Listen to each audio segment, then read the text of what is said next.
Hey, I'm Vinny and this is Makeify. So my sister and her husband and his siblings and their families all went in together and bought a house on a lake for, family get-togethers, weekends away, that kind of thing. And my sister thought it'd be a great idea to put up a bat house to attract bats, to eat bugs, and to teach the little kids about nature and bats and things like that. So she asked me if I would make her a bat house, which I did.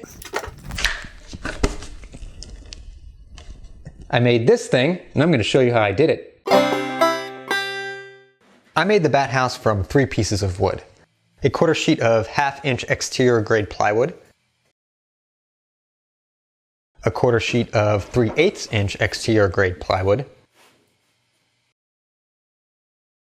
and a 1x6 board of cedar that was 8 feet long. All this wood can be purchased at a big box home improvement store. I cut the thinner plywood into 3 interior partition pieces with a circular saw.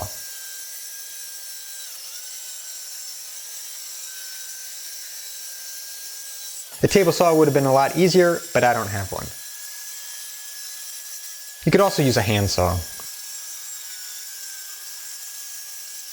These 3 partition pieces are 15 7/8 inches wide by 22 inches long. I drilled 2 holes with 1.5 inch diameters in the 3 partition pieces. These holes will allow the bats to move between partitions inside the house.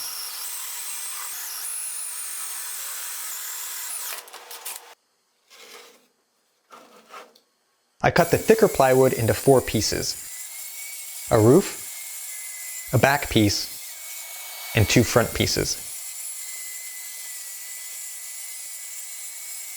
As always, you can download free plans by following the link down below. The upper front piece needed to be cut at a 25-degree angle on its top edge, so I used the digital angle gauge to set my circular saw at 25 degrees and then made that cut.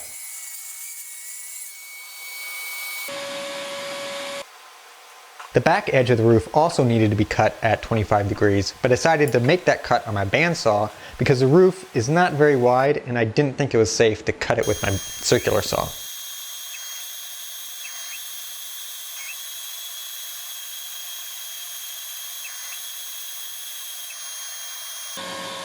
I cut the cedar board down into 2 side pieces and a bunch of thin interior support pieces.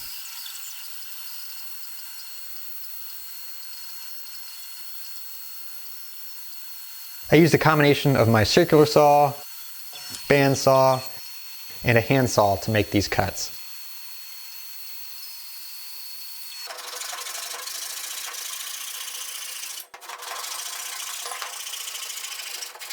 Again, a table saw would come in handy if you have one.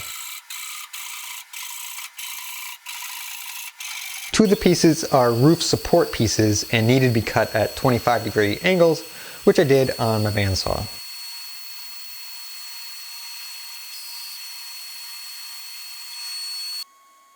The 2 side pieces needed a notch cut out of them, which I did on my bandsaw as well. A jigsaw would also work well. So the pieces cut from the cedar board were 2 side pieces, 2 roof support pieces with 25-degree tops, 6 support pieces that are 20 inches long, 2 10-inch long support pieces, and 2 5-inch long support pieces. I drove some screws through a piece of scrap wood and used this tool to score grooves on both sides of the 3 partition pieces, as well as the interior sides of the back piece and the 2 front pieces. These grooves will give the bats something to grab onto. You don't want bats slipping and falling out of your house.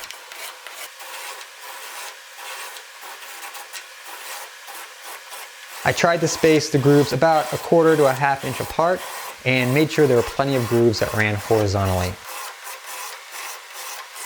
Cedar tends to be blotchy in color and this often shows through paint and stain, so I got some exterior grade primer and applied a coat to the 2 side pieces.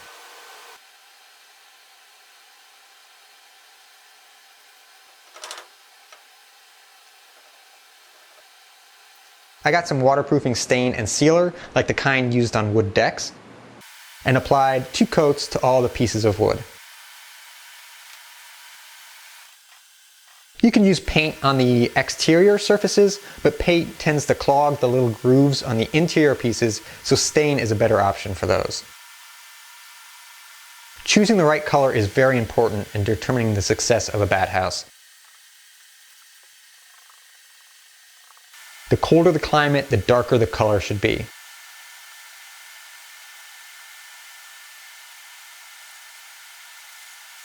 Darker colors absorb more heat than lighter colors, and bats really love warm houses. In most places in North America, dark brown and black are good choices. I assembled the bat house in layers, starting with the back piece. I used wood glue and screws in pre-drilled holes to combine all the pieces. The wood glue is optional though.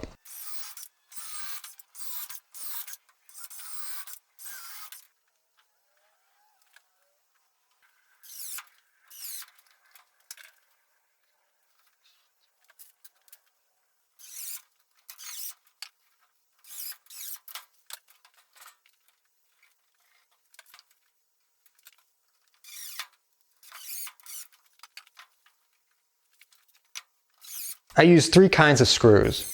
1 5/8 inch deck screws, 1 1/4 inch stainless steel screws, and 1 inch stainless steel screws. Deck screws are preferred, but stainless steel will work if you can't find deck screws in the right lengths.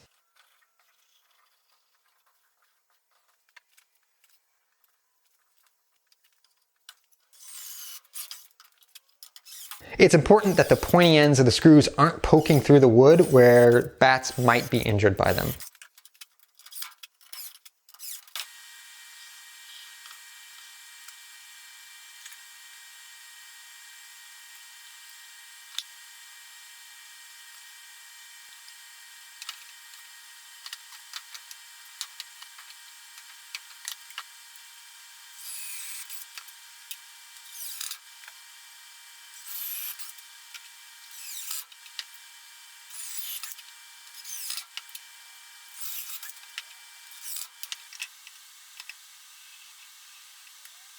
The bat house is essentially an exterior box with an open bottom with 3 interior partitions that are separated by 3/4 inch thick support pieces.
After all the glue had dried, I got some paintable exterior caulk and caulked all the exterior edges.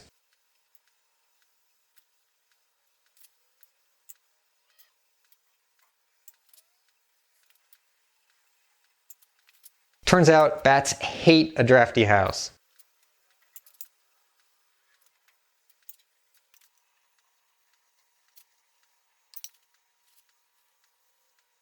After the caulk had cured, I applied another coat of stain to the exterior of the house.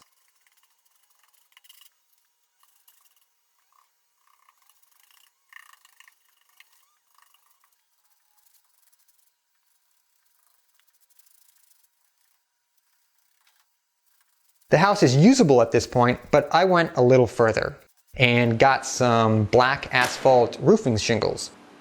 I cut them down to smaller pieces with a box knife.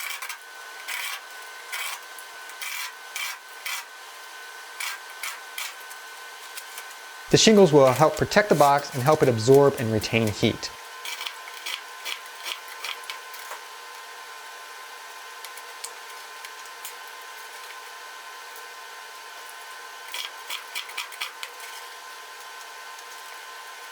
Then I got some roofing sealant and used it to stick the shingles onto the roof.